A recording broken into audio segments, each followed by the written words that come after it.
Welcome everybody to another episode of Need Some Introduction. I'm your host, Victor, and in today's episode, we'll just be talking about the second episode of House of the Dragon, The Rogue Prince. Oh, what a rogue prince we have here. Just a quick reminder that later this week we will also begin covering the new Hulu show, The Patient, a psychological thriller starring Steve Carell and Domhnall Gleeson. And Sona, my usual co-host, will be on those episodes with me. But given the fact that this Game of Thrones show comes out on Sundays, this will be, for the foreseeable future, the episode we kick off the week with. Also a reminder that this Thursday will be the premiere episode of the Lord of the Rings show on Amazon Prime, and I will be covering that show in parallel with this show here. Very curious to think about these two prequels that are based on two hugely popular fantasy franchises, and I'm always curious about the complexities of adapting something like this, and very curious to see how successful they are in parallel. So far, right now, I think that this has been very successful, this Game of Thrones prequel. Make sure you subscribe so you know when all these episodes become available, and recommend this to your friends and family, anyone who might appreciate the conversation. I'll be breaking down the episode step by step by myself, but then later in the episode, I will be talking to my sister, Celia, and getting her feedback on the episode as well. She's been a big fan of Game of Thrones in general, and big fan of last week's premiere episode. So this episode kicks off, as I mentioned, the Rogue Prince. And we have a new map, a bloody river running through it, and we have the old Game of Thrones theme music. They haven't come up with a new one. Smartly, I think. I was looking forward to thinking what could they come up with as an alternative, but I think it's probably smart to bring it again. And boy, I did miss it. So exciting to hear it again. So this show just keeps playing the hits. This is fan service once again. And hey, I'm here for it. So far, I'm here for it. Oh, I have noticed that this seems to be a pattern now for most shows, that we don't get the title sequence until the second episode. So for example, a show we covered here in the podcast, Severance, that first episode had none of that strange computer animated intro until the second episode. I almost thought, like, wait, did I miss it the first time around? But I have seen that this is the pattern now. You don't introduce it. You do a cold open, as they say, with the first episode, and then you bring it in for the second. And before we get going, I do want to apologize that I'm going to struggle with these names. I know I've heard them 100 times on the show already, but it's still going to take some time to get used to these names. So bear with me while I try to get my pronunciation down. I fear that the eyes of our enemies are presently fixed on the Red Keep. The Queen has passed. A girl has been named heir to the Iron Throne, the first in its history. The King's brother, so disinherited, has claimed the Targaryen seat on Dragonstone without challenge. And now a foreign power has established a colony in our most critical shipping lane. You paint such an aspirant portrait of my reign, Corlys. It is an honest one, cousin. At the moment, the crown is perceived as being vulnerable. And a blind incursion in the Stepstones is the only way to demonstrate that we are not? To elude a storm, you can either sail into it or around it, but you must never await its coming. So we open grimly on Bones literally being picked clean by the crab feeder, a character we have not yet met. Maybe we met him here briefly, wearing some kind of mask. And boy, is this the worst way to die? This might be the worst way to die, being eaten alive by crabs. So we open in a very grim sequence here. And after that ugly sequence, we see the fallout of it. Corlys shows up at a meeting of the Small Council. We've now jumped ahead 6 months, but the Small Council loves to meet. It's what they do all the time. I guess when there's no war around, the Small Council meets. This also might be the way they save some money on the show. They only need one set. And Corlys barges in. He's angry. He's been warning of the expansion of this pirate army. And of course, he is extremely wealthy, and his wealth comes from controlling the seas. And as he loses distribution lanes, it endangers his wealth and, of course, his power as the Sea Master. And he wants the king to do something, but the king seems preoccupied with many other things. And in last week's episode, I was curious to get a read on what this king is like. Do I really see him as weak or not? And in this moment, I really do see him as weak. I mean, he does want to be a peacetime king, but that does blind him to the fact that the realities of what's happening in the kingdom itself. So that seems much more solidified. Even 6 months later, still licking his wounds from the passing of his wife, still dealing with the passing of his wife. He's alienated from his daughter. His daughter's still pouring wine. Here she is now, the new heir apparent to the throne. And 6 months later has no seat at the table, literally, and pours wine for the men while they meet. A real slap in the face, like not following through legitimately. You can imagine if this was a son, of age, of course, not a baby, that the king would have him sitting at his side, learning and not considered a wine maiden. It's going to be very hard for her to lead these men, when this is their perception of her. Corlys, of course, is furious. He wants action. And the princess, who is on the dragon guard, or whatever they're called, she is a dragon rider. She says, we do have dragons, and one show of force, just one dragon, just one attack, could potentially tamp this all down. Corlys likes the sound of that, but the king does not. The king's still afraid. Wait, what if they overreact? What if they see this as an act of war? We've never gone to war against the free folk. And now we're starting to see some of these politics. Now, 200 years before the Game of Thrones events, but we see some of the same sects of this kingdom being called out here. And he also decides that maybe it's better if the princess goes and helps repopulate the city guard. Now, where did the city guard and King's Guard go? Well, it turns out the prince, the rogue prince, has headed off to taken over Dragonstone, slap in the face #1 to his brother, has taken the city guard and some of the yellow cloaks, as they call them, the actual King's Guard, loyal to him, have abandoned and gone to Dragonstone as well. Dragonstone, apparently, the island, which we know from the Game of Thrones show, the original, was actually promised to Princess Rhaenyra. The next interesting thing that happens is when she actually goes and gets, basically dismissed, given some busy work to go repopulate the King's Guard, she makes a pragmatic choice rather than a political. Once again, thinking that this is a kingdom that needs to prepare for war, and it would be good to have someone in the King's Guard that has some battle experience rather than just these sons of noblemen who have some tournament experience and have pinched some poachers, and against the counsel of some of the folks who are there, it would look politically better if you pick this son over that son. She decides, hey, I think someone who has had some battle experience is the better choice. So differentiating herself already from her father. Throughout the course of this episode, we see that Viserys is getting closer and closer to Alicent. She seems much more comfortable in his company now, but still seems pretty uncomfortable with the circumstances as they're playing out. And she keeps picking apart her cuticles as a physical representation of this internal conflict. She still has this love for the princess. She sincerely appears to have developed an affinity for the king, but still seems very uncomfortable with potentially the physical part of this. And this is unconsummated at this point, I believe it to be. Soon after that scene, we actually see Alicent and the princess together again, and she encourages the princess to say a prayer for her mom. Apparently she's not religious, but she does do it anyway, and there's an emotional scene between them, and it's actually very sweet. Alicent still wants to be a good friend, gives her good counsel, but there is a little stinger in there when Rhaenyra mentions the fact that they want my dad to remarry, and she gets a little defensive, going that he should remarry. So I think she does want this more than she may let on in some of the other scenes here, and why not? In this world, becoming the queen is literally the most powerful role any woman can have. Why give that up? Corlys and his wife, Rhaenys, the queen that never was, meet with the king to patch things up. This pretty ugly interaction they had back in the throne room. But Corlys has a plan to patch things up. We need to strengthen our two families to each other, show that there is strength in the kingdom again. So the plan is, you should marry my daughter, my youngest daughter, who's only 12 years old, it turns out. This is interesting that they bring this up here because of the fact that so many times when you look at your histories, these women did become queens or were married off to these men when they were extremely young, girls who were prepubescent, 13, 14 at most. And I do like them casting an age-appropriate actress here to show just how ridiculous this looks, even though, of course, for hundreds of years, this was how things were done. He's uncomfortable marrying someone so young, but we know that, of course, this, like I said, is probably tradition in the lands, and these girls eventually will age up to be more mature. His real hesitation, I believe, is that he has developed feelings for Alicent. Corlys once again gives him some good advice, that not preparing for a storm is no preparation at all. You can prepare for a storm or you can elude a storm, but you can't ignore it. It'll come either way. And I do think that there is a storm on the way. Viserys and his daughter have an uncomfortable dinner together. It seems that the conversation she had with Alicent earlier has encouraged her to talk a little bit with her dad, but they still don't have it all out here. And as a matter of fact, he completely misreads her when she is trying to say that he dismissed her too lightly during the small council meeting.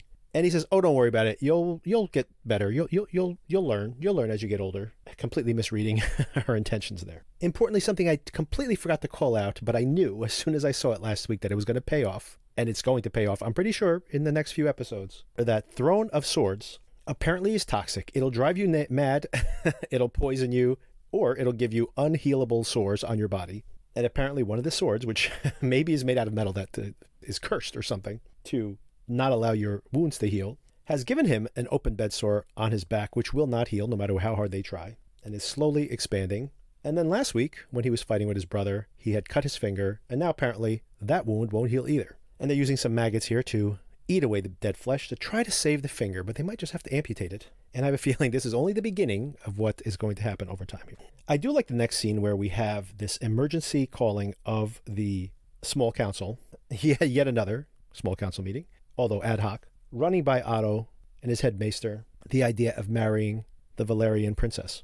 Otto, of course, is against it. He tries to make an appeal to the mind and then an appeal to the heart at the end, saying, oh, it took me a very long time to get over my dead wife. And at first, this is a very conflicted performance here for the king, which I appreciate, that even in his weakness, he actually is pretty smart. I do think that he raises this here to feel out Otto. He has a mistrust of Otto, but we'll see by the end of the episode that he still does what Otto wants. But there is some level of mistrust here in raising this question, not one-on-one with Otto, but bringing it in public, almost forcing Otto to agree that it's a good plan. And then, of course, Otto digging in, bringing up the death of his wife again to turn the king's decision again. Then we have an excellent scene, maybe the theme of the season, if not of this specific episode. And we see things very well developed in this very small piece of dialogue in the fact that we have this queen, this princess, overlooked as the legitimate leader, who can't accept that if she was overlooked, was it about her, or was this about the patriarchy maintaining its control? She can't see it as anything other than sexism, because she can't believe that it would just be her that they are negating. I don't know enough about the politics of her and her husband, of the type of leader she may have been, to know if this was just one thing or the other. But what's for sure is that it's going to be an uphill battle for Rhaenyra to take the throne. When I'm queen, I will create a new order. Oh, I wish that could be Rhaenyra. But the men of the realm already had their opportunity to appoint a ruling queen at the Great Council, and they denied it. They denied you, Princess Rhaenys. The queen who never was. But they bent the knee to me and called me heir to the throne. Do you remind your father's men of that as you carry their cups? Here is the hard truth, which no one else has the heart to tell you. Men would sooner put the realm to the torch than see a woman ascend the Iron Throne. We have another touching scene between Alicent and the king. She's definitely working him, but it's legitimate. I mean, I really feel that you see on her face when she fixes the figurine for him, there's a real compassion there. Then another emergency meeting of the small council. Back to the small council room. This episode, 80% of this episode was shot in one room. It turns out that naughty prince, Daemon, stole one of the eggs and left a note, a missive. He's the rightful heir. That gets under Rhaenyra's skin. He's going to marry Massaria, his prostitute, who he does legitimately have affection for, we see in the first episode, and in this one as well. This will be his second wife, because he's allowed to have two, or more perhaps. All of this is just flouting an antagonism. He's trying to get attention. He's like the bratty kid who can't get positive attention, he'll get negative attention. And even with all this instigation, the king is unmoved. He says, he's trying to get my goat. Oh, I know, he's always doing this. It's more of the same. But the princess is smarter, and she is annoyed by this missive. Maybe she's the one who's giving into her emotions more so. But she does mention, well, which egg did he happen to take? Turns out it's the egg that had been selected for the now dead prince. And this gets him going. All of a sudden, he's like, I'm going there myself, and I'm going to drag him out of that castle. Which, of course, is a terrible idea because he is the king and he has no heir. He does have his daughter, but we don't even know whether she would be accepted as queen or not. It could be a true problem if things go south in this circumstance. They do convince him to stay behind. Rhaenyra wants to go with a dragon as backup, and he is totally against it, once again treating her like a child. Instead, Otto goes. As he's leaving, Alicent helps him prepare. Otto notices that she's been picking at her cuticles again, and he does encourage her one more time as he leaves that she should go and visit the king tonight. I don't know if that means visit in a biblical sense. I have a feeling that still has not happened. And she seems very uncomfortable with this. So she seems very conflicted. She seems to want this at some deep level. Why not? Why would she pass this opportunity up? But then she also has this nervousness. And I think she still feels like she's betraying the princess, which gives her some additional anxiety. And maybe she just doesn't like that her dad is treating her like a pawn in this whole thing rather than seeing her as a person. Then we get to the centerpiece of the whole episode. It's pretty much right in the middle of the episode too, but is really like energizes this whole entire episode and really takes a decent episode, a lot of table setting episode, and turns it into a really exciting one. And it's when they arrive at Dragonstone and meet with Daemon on the bridge. This whole thing is very entertaining. Things look like they're about to get ugly. All swords are drawn when Rhaenyra shows up with her dragon and just reminds everybody, hey, make sure nothing happens to me. That dragon will probably incinerate everybody on this bridge if any bad thing happens to me at this moment. I'm right here, Uncle. The object of your ire. The reason that you were disinherited. If you wish to be restored as heir, you'll need to kill me. So do it. And be done with all this bother.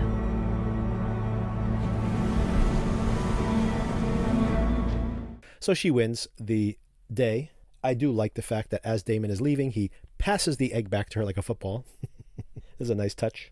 I also want to call out that I was probably wrong. Last week, I felt that maybe he fathered the princess. Maybe there was an affair in the past, and maybe he was pulling strings to get her in power to make himself such an unlikable potential future king that would push her into the limelight. And I think at this point, I was wrong about all of that. I think he really is the shit that he presents himself to be, although not one that doesn't have his compassion. And I think we see that in the very next scene as well. And maybe the creepy interest he's had in Rhaenyra this whole entire time is just the straight up old school Targaryen incest. There's, you can't discount that. Those Targaryens do love their incest. As Rhaenyra rides off, we do see Otto kind of staring at her as she leaves. And it's hard to read Otto's expression here. Was he impressed with her? Like thinking like, well, maybe she is the next king. Or is he feeling unmanned? Is he just feeling like, oh, I guess I would have gotten my butt kicked if she hadn't saved me? I have a feeling that's probably more the way it is because he in general seems to only be thinking about improving his status and the status of his family and not necessarily about the realm. And I think that plays out over and over again with some of the decisions that he encourages the king to make. Neither one of them seem to think that this is a wartime situation. They're just worried about who will be the next king in a peaceful succession. I mean, they, as in Viserys and Otto. And I don't know if they're prepared for what's to come in this show. Meanwhile, during this entire face-off on the bridge, Messenia started to realize that she is just a pawn, and she had stormed off. And Daemon, of course, is legitimately in love with her, or at least has affection for her, and goes to track her down to patch things up. This is an interesting scene from what is being conveyed here, but I have to say this performance is problematic for me. This actress has been very hit and miss for me in the past. She's worked with Alex Garland in most of his films, and she's always a really striking visual presence, like she's a dancer, and has done some really interesting work in Ex Machina, for example, but a little less so in Devs, although I think her, I'm talking about shows that many of you probably haven't seen. But just to speak that, I don't always click with her performance, and I think the big problem here is with the accent. I didn't pick up an accent last week when she appeared briefly, but this accent is very problematic, and I don't even know why they gave her an accent. She doesn't need an accent. Let's just say she's been in the city long enough where she doesn't have an accent. Let's not... I don't know what this is a strange decision, let's just say. Whether whoever decided that whether it was her or the creators of the show think that she should have an accent, maybe to match the accent of Tyrion's prostitute bride in the first series. Regardless, it's not working. All that being said, take all that aside, and what's conveyed here is still interesting. That she realizes that she's just a pawn in Daemon's game here. And she mentions that she did not come with him for money or for power, or for status. She came for protection. She's a slave. She's been sold to many people throughout her life. And when she just becomes a pawn in a game he's playing, I'm sure that makes her feel much less secure. Meanwhile, the king does not know this is happening, and he goes and meets with Lionel, I believe, is this counselor, and he wants anybody. He's literally just going around from person to person to person, anyone to tell him he shouldn't marry this young girl, but he gives him the same advice that any practical person would. You have to have a queen. She's young now, but she will be of age soon. And you have your richest ally. There are those in the kingdom that are still loyal to his wife as the rightful heir to the throne by giving him a path of lineage. You placate those folks. And of course, you may very well be about to fight a war at sea. Wouldn't the guy with half the fleet be a good ally to have? Keep him happy. And of course, Viserys takes all of this in, and he's going to ignore all of it in the next scene.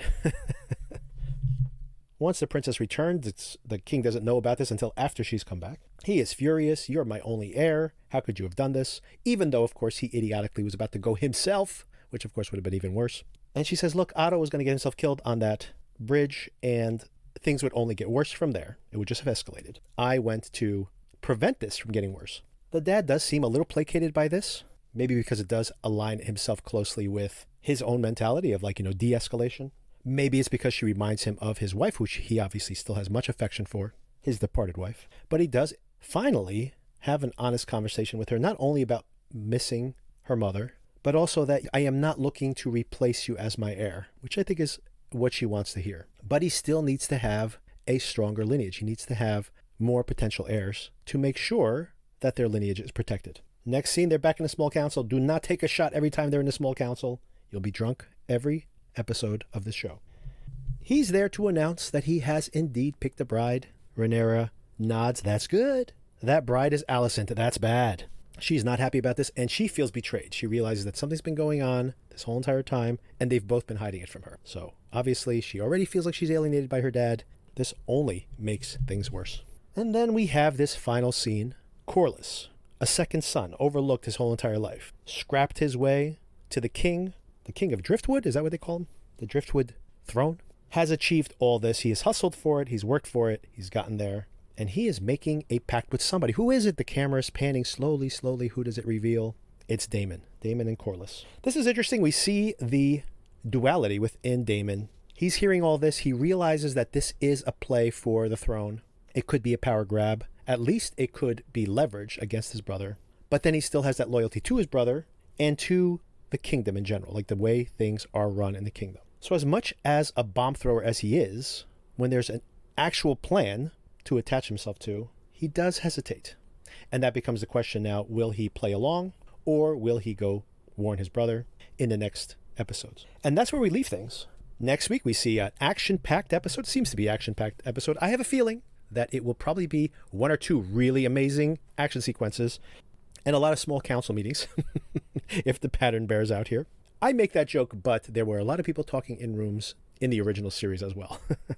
And making all these animated war sequences are expensive. There used to only be maybe one giant battle per season in the original series. This series is much more expensive, so we might see more of that, but I wouldn't expect to see it every episode. But we do get some fan service even in the trailer for next week. We get pirates and dragons. Oh my. We'll also be seeing a time jump. Alicent has a male heir, another threat to Rhaena. Her dad promised, but hey, her dad's pretty wishy-washy. I think we've seen that. I very much enjoyed this episode. I have some nits to pick, and I have a bunch of questions to ask my sister in the remainder of this conversation. Stay tuned for that, and I think I have a couple recommendations for everybody as well. For centuries, my house had to scratch out an existence from the sea with grit and luck. When I ascended the Driftwood throne, I knew what I wanted. So I went out and seized it. Unlike every other Lord of the Realm, I can say that I built my house's high seat with the strength of mine own back.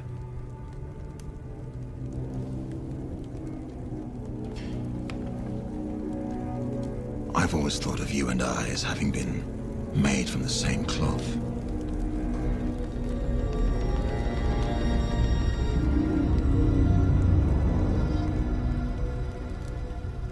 I wasn't aware you had a king for a brother.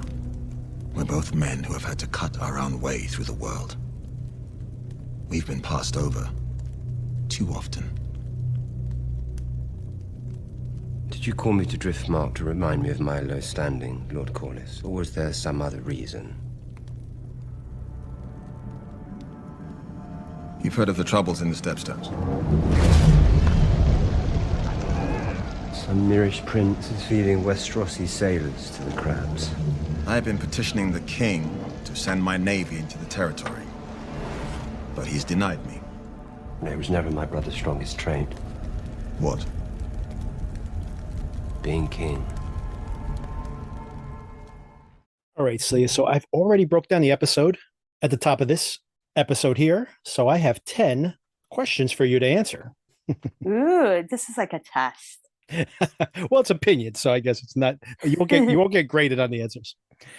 All right, so first question I have for you is, are you happy to see the Game of Thrones music come back on again, that same theme song again? I feel torn about this because this is not the Game of Thrones.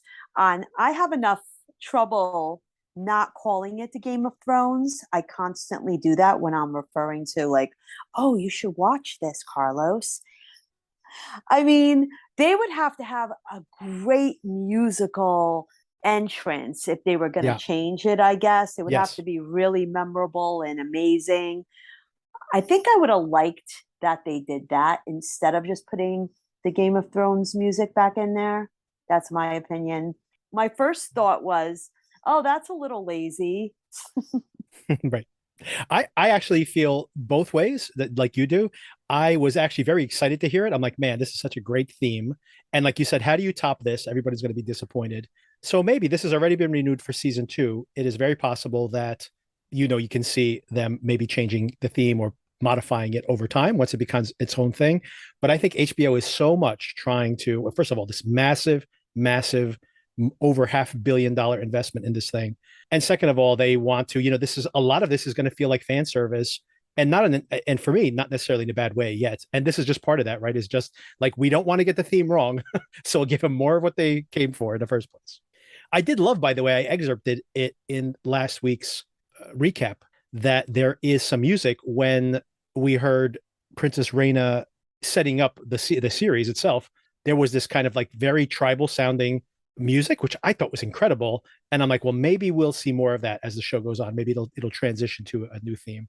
But for now, they're giving us what we expect, right? Maybe it's a little lazy, like you said. I really wish they could have beat the original. Well, that's pretty hard to do, I think. That's a great theme. I mean, one of the all-time great themes. Okay, second question. Is it possibly the worst way to die to be eaten alive by crabs? It's pretty bad. Yes. At first I was wondering, I'm like, what is going on with this scene? But yeah, not good. Not good to be eaten alive by crabs. Oh man, in that opening segment when you see like the crabs crawling under that guy's skin while he's like kicking his legs, I'm like, wow. I think that's probably the worst way to go. I can think of worse ways, but then I'll get anxiety, but it would be up there. All right, third question, a little more complicated one. What's your opinion of Viserys right now, the king? I think he's an empathetic character, Yeah. but I still find him too weak to rule as the main king. He doesn't seem like he can handle this.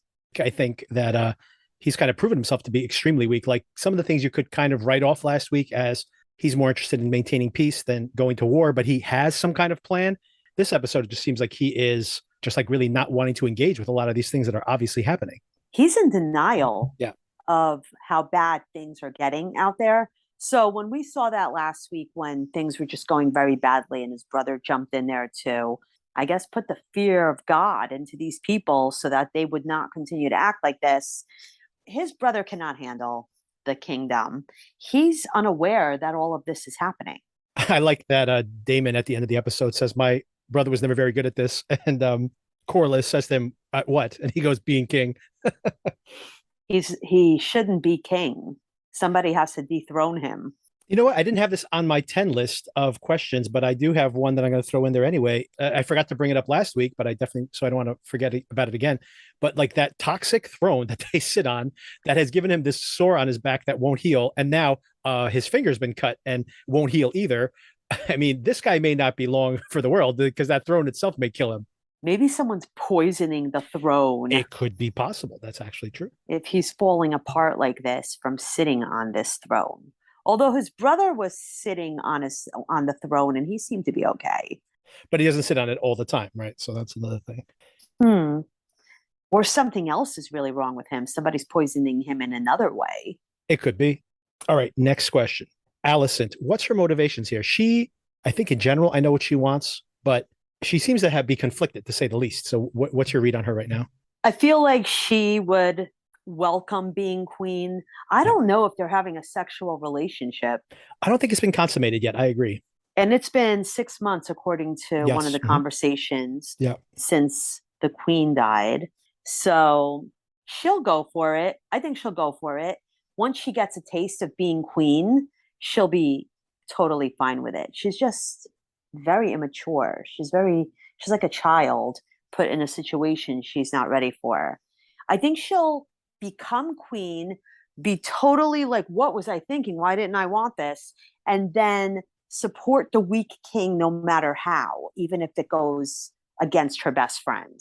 He doesn't even want his daughter to know that they are talking. Right. Yeah, the reason I'm conflicted on, or I can't get a read exactly where her head's at, is for the fact that you have that situation, first of all, where Rhaena is saying that they want my dad to remarry, blah, blah, blah. And then you see her get very defensive, Alicent, and she says he should remarry, the court needs it, et cetera, and so forth. So you kind of hear her saying that I want to be queen. And of course, who wouldn't want to be queen, right? Like as a woman, it's like the only way you can get any kind of real power in this world, right? And in medieval times in general. I mean, if you want to do a historical correlation. But on the other hand, you see her, she's picking at her cuticles still. She's obviously very stressed out about all this. She has this loyalty to the queen.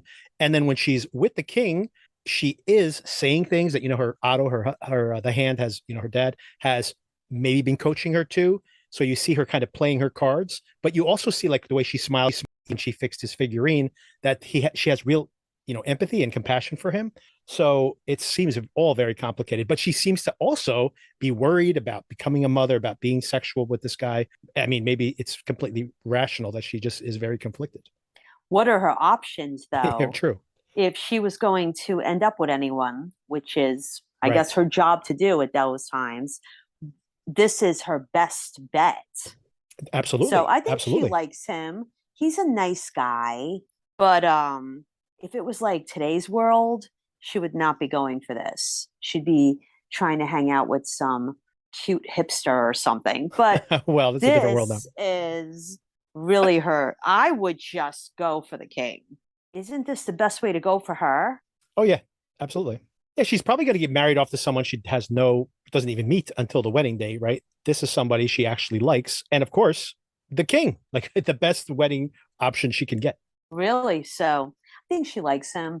But yeah, her hesitancy, her eating her fingernails from the fear of having to grow up is completely understandable. Speaking of being afraid to grow up, that's my next question is, what do you think about the fact, like actually seeing someone who's cast to be like an actual 11 or 12-year-old as this queen that she's actually being, who's actually being offered to him as a match? Because, back in the day, that is, this is when women got married off, right? When they were 10 years old, 12 years old. So it's like, just to see it on screen, it's like absolutely shocking to see in our current climate, obviously. But this was not uncommon back in the day. That little girl too, really. What are her options? She's going to have to go find a prince or king somewhere else. Exactly. I think they're doing a good job just staying with the times from whatever we know from back then and getting through the storyline. And what I was texting you was, it feels a little slow. I don't know why that is, because it is probably, there's more going on than there was in Game of Thrones at this episode. I understand, exactly. But it feels like a setup still, it's part of still the setup for the whole show. Like it hasn't gotten started yet. That's what it feels like. Well, I mean, Game of Thrones, I think if you want to think about the plot machinations there, it doesn't really kick in until you see like kind of the scope of the plot until you get very close to the end of the season, right? When everything happens to Ned. I don't want to spoil that show in case people are watching in sequence, but things really don't kick in on that show until the end of season 1, right? And like most of the magical stuff starts to occur in season 2. There's no dragons until later on.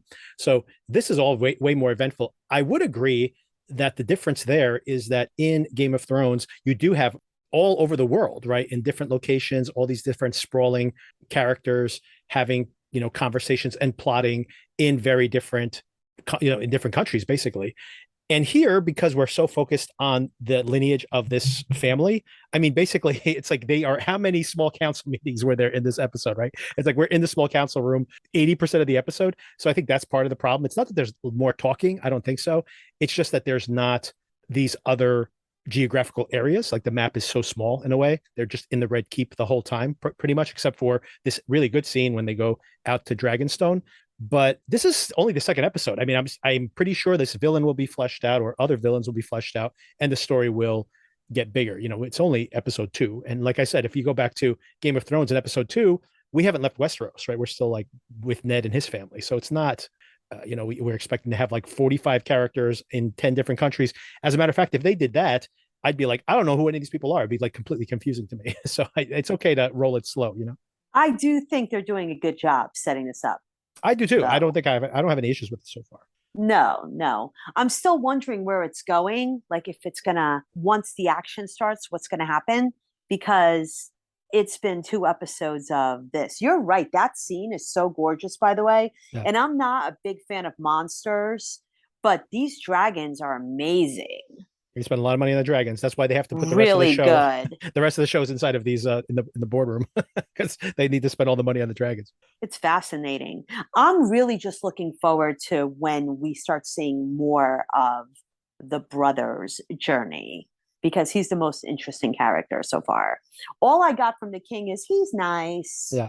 But I think they're smart to dole out Damon, and we'll get to that in just another minute. I mean, as a matter of fact, I'm looking at my list of questions here, and like the last 3 or 4 are all about Damon. And because it's sequentially in the show, I think they're smart to kind of bring him in the middle of the episode, right? Because it kind of like gooses the whole thing up another notch. But before we get to that, I did want to get your feel on my next question here, which is the queens, the conversation between the queen and the princess, or I guess not the queen, right? She never was the queen, but the queen that never was, and her talking about to the princess of saying they'll never accept you as a ruler. And Rhaena's response to that as well, they didn't accept you. That doesn't mean me. I can change things. And she basically says, oh, yeah, then why are you still pouring their wine? Which is a very good point, because it's going to be very hard to imagine someone like bending the knee to the girl who poured his wine a couple of weeks ago. And it also speaks to the fact that her dad's not doing a really good job of introducing her as their next leader, if he legitimately plans on doing that. Like we said, he's not good at leading. My thought right at the beginning of the episode is, why is this girl still pouring their wine? Of course. Yeah. I think it's very important that that's the beginning of the episode. It's 6 months later. Well, at first I didn't know it was 6 months later. So when I saw her pouring the wine, I go, maybe this is a flashback. Nope. She's pouring their wine, the queen to be. Yeah. Imagine that. If that was a son, there's no way he would ever pour their wine, first of all. But he definitely would be sitting down and like getting counsel or getting trained by his dad's side. Not gonna be pouring wine. That's crazy. I thought then that the reason he was still making her do that is so that she could listen in and learn.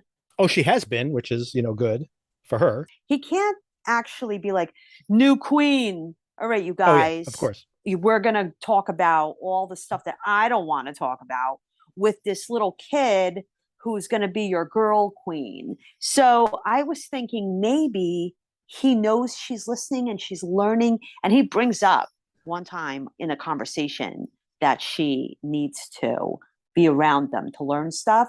So maybe that's his plan. I would not make her pour wine, though. I might make her sit to the side of the table. Exactly, with of course, exactly. Notebook or something. Maybe don't say anything until after the meeting. And what did you learn at this meeting? Right. I would not be like, here, we're going to just keep this wine pouring ceremony over. Maybe that's why he originally wanted her in there pouring wine. Not that he thought she was going to be a ruler, but so that she would learn. I don't know if I agree with that, just for the fact that when she confronts him at dinner and says like, oh, I spoke up in the council meeting, here's my idea, I think we should do something, and he dismisses her and says, you'll learn, and you see her face. That is, he completely misreads what she's trying to say there, and that makes it, I think, to me pretty clear that he's just like, she poured the wine before, that's what daughters do. And he's not thinking anything of it, and not even thinking, my opinion of this, because I just think he's not really a strategic thinker. I don't think that he is thinking about like, wow, if she's going to be their queen one day, she can't be pouring their wine. Like that's crazy. Correct. But he doesn't really think much, though. Yeah. He hasn't really done anything substantial since he's been king. I think he just wants to keep the peace. That's what he does. Yeah, that's it. That's it. His fame is really just for having peace during his reign. Okay, my next question, I'm going to merge these 2 questions together because they're both about Damon. And one is, what'd you think about the whole sequence on the bridge, at Dragonstone, which we already touched on, and then not only the dragons, but just the way that whole thing played out and how Rhaenyra comes and de-escalates it in her own way. I wanted to get your opinion on that. But secondly, also curious to get your opinion on and maybe this is a much longer conversation, but like, what is his plan? He just seems to be trolling them. Like last week I was saying, he is setting things in place, but now I'm like, He's just antagonizing them. He's on that bridge doing what? Like, what would be the outcome there if she hadn't shown up? Would they like start stabbing at each other like that? And then they would have to take action against him. And then what? They would have like a mini war going with him and the kingdom. Like, what is his plan? Like, I don't see any strategy to his plan either. He must have known that she was going to show up. No, he didn't know that. He seems very surprised when she shows up. This is odd, the whole thing. I do feel like she is his daughter. I feel like that might be the case strongly. But what's he doing in general? Why is he marrying one of his brothel girls? Yeah. Is this really an important thing to do right now? Well, I don't think he's doing it just to antagonize the brother, because he obviously has an affection for this girl. I think it's very important. That's what I mean. That they show him, introducing her to the dragon, right? Like, that's not something you do with like a fling, right? Yeah, but why is he picking this moment in time to do this? He could have just... Oh, it's just trolling. It's just odd. Absolutely. Yeah. I mean, he doesn't have to marry her. He can live with her without. And you see that's what I mean. He has not run this by her at all. She's annoyed at being made into a pawn, right? I don't know what he's doing. That's what I mean. I do not see any strategy in anything he's doing right now. Like, he wants to take over because he doesn't like the way it's being run and he thinks he could do better. I think that is his daughter. I still think your theory last week was good about how maybe he's setting things up for her. It's odd that he took the egg. Yeah. It's such an insult too, like which egg he took. Obviously, once again, he is trying to antagonize his brother. And I think when he criticized his brother last week, saying that the council is giving you bad counsel. And for example, I think about Otto, who is not giving him good advice. Otto is always thinking, A, like the king, he's always thinking about just keeping the peace, and B, thinking about advancing his own, Otto's personal family position by, obviously putting his daughter in there and stuff. He's not thinking about what's happening in the realm at all. Never, not for a minute. So that seems like a really bad strategy. And his brother is warning him about this. But then how does everything he did this week, just repeatedly slapping his brother in the face and making his brother look weak across the entire kingdom, how does that help his brother in any way? I do not understand his strategy at all. Only if he knew she was going to show up. I mean, so he must have known. Maybe he knew that if he took that egg, she would show up. That reaction on the bridge, he doesn't like smile and be like, oh, I knew she was going to come here. He seems like not angry. He just seems like vexed by the whole situation, right? I like that he throws her the egg like a football at the end. That was pretty funny.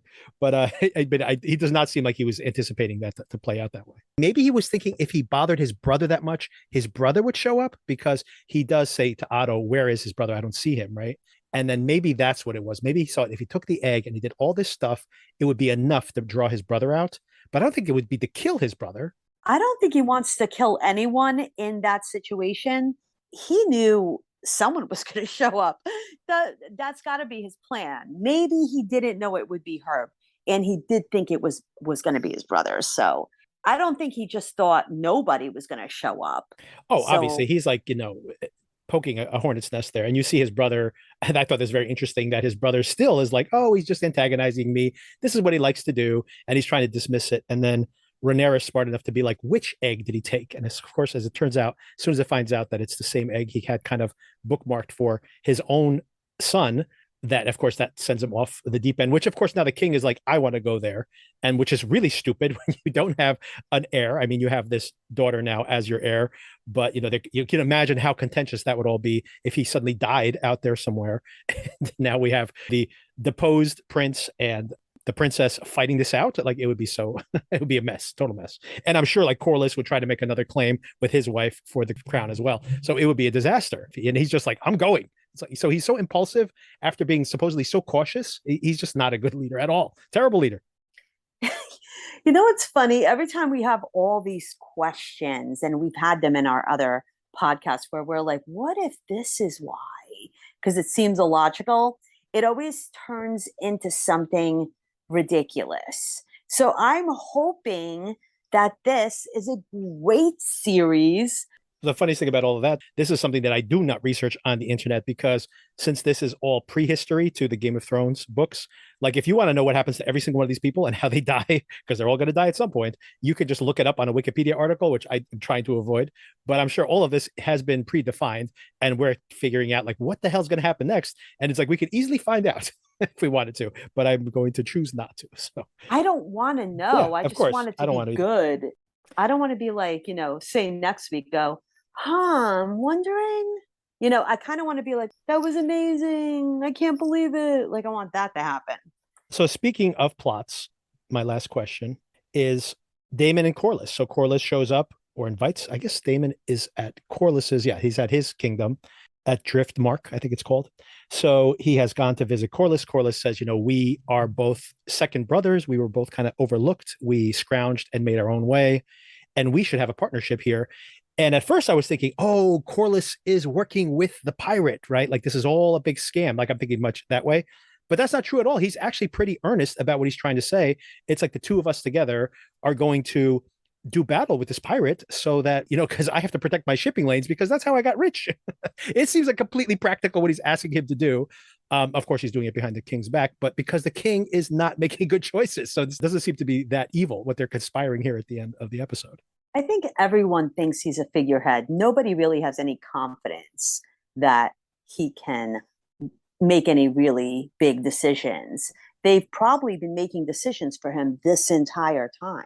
So that's all they're doing. No one even asks him anything serious ever. Their council meetings are pretty lukewarm. Well, I mean, you have everybody's just trying to protect their own asses. Otto has his own agenda. And the only one that's ever talking about, like, what are we going to do about what's actually happening in the world is Corlys. And of course, he gets dismissed as being like overreacting. Meanwhile, this guy is going like, taking up, one land after another. It's these free folk that are backing him. But, hey, if you keep not protecting your kingdom, those people are going to turn on you. This is not rocket science. Oh, I guess my last question would be, so in general, I think we've already touched on a bunch of this, but where do you feel with the show so far? I have one critique. I'll just throw it out there and maybe it'll become a conversation starter, which is the one thing I miss in this show so far is that there's nobody like Tyrion Lannister in here, where they introduced him so early in the show, like literally in the first episode. And you have this guy who you see everybody very earnestly. Ned is trying to be like a true nobleman, like follow the Knight's Code. And, he gets screwed over by that. And you see the Lannisters manipulating people using that. And everybody has like this kind of very political agenda. And Tyrion was like kind of watching it from a distance, commenting on it. And basically, he was like the most fun character on the show. That's why everybody loved him so much, especially early on. Like later on, one of the bad things about those last couple of seasons is how inept he became as a politician. But he was like really maybe the most entertaining character on that show. And we have kind of like a Jaime Lannister corollary here with Daemon, but we don't have that one person who's kind of like the jester, like the guy who's making jokes all the time, but he's actually the one who knows everything that's going on. And it's early, so maybe we will get a character like that. But I think it's very lacking here. Everybody's so serious about everything that's going on, and there's nobody that's kind of like an audience surrogate in the middle of the show. I hope they do have what you just said, because a lot of things in the Game of Thrones happened that were so amazing that aren't happening here yet. Remember the king everyone hated? That guy was such a jerk. Okay, so we don't have that. We don't have the jester, as Joffrey, you say. Joffrey. Yep. He was so mean, that little kid.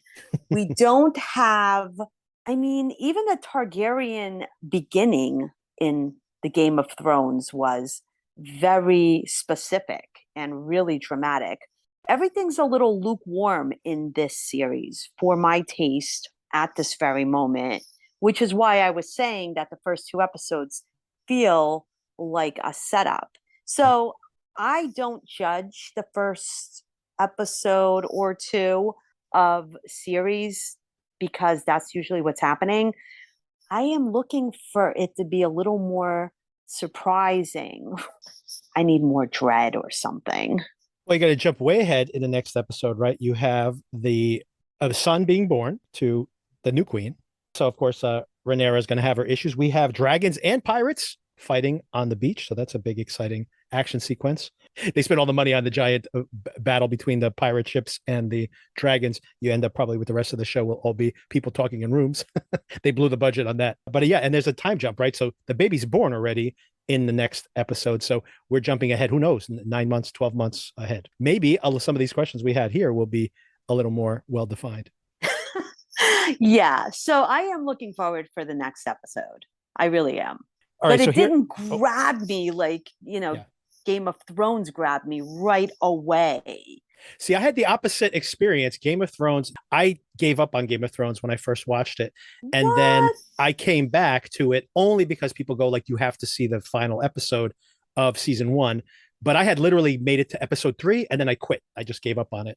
And then I watched it, by the way, when I came back to it.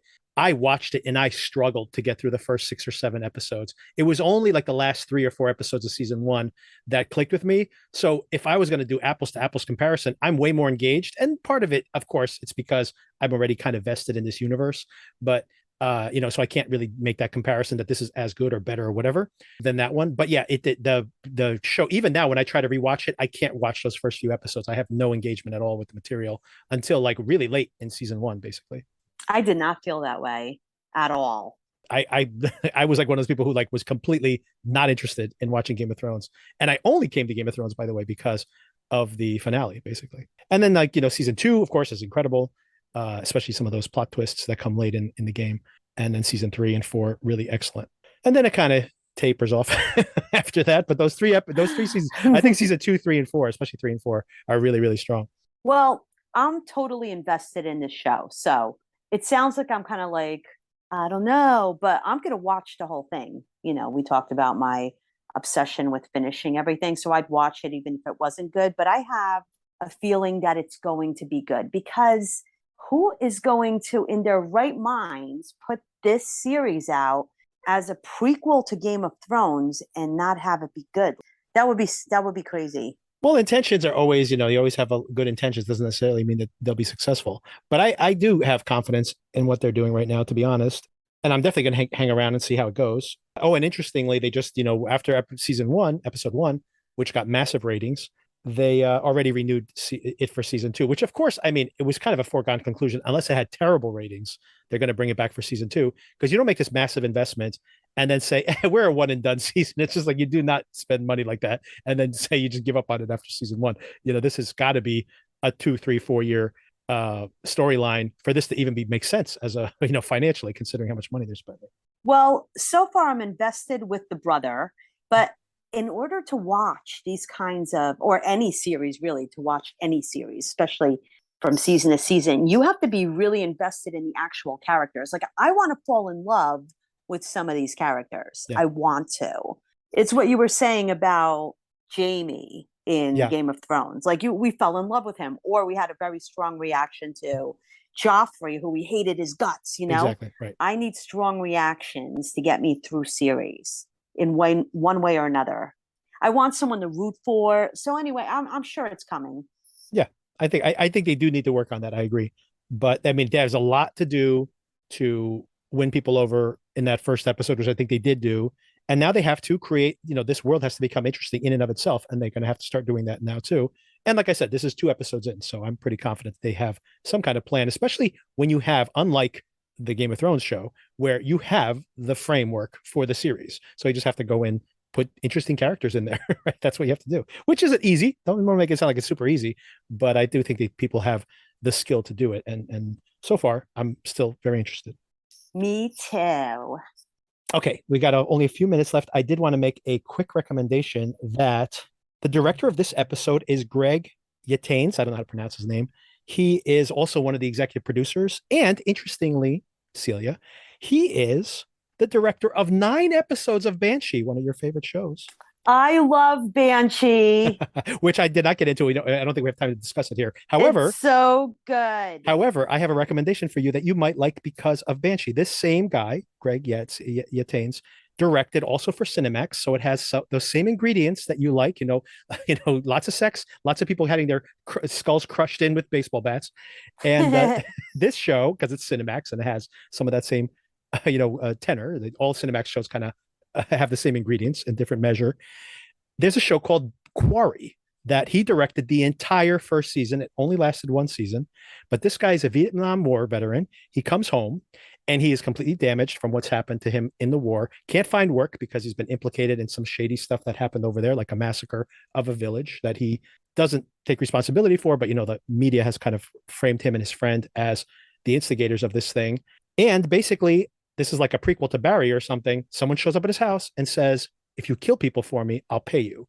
And then it's all this complexity of what happens in that circumstance. and he kind of embracing the fact that he is now, after his experience in the war, has legitimately become a sociopath. And he's just kind of coming to terms with it himself. So this is something that I'm only a few episodes in, by the way, only 3 or 4 episodes in. It's called Quarry, once again.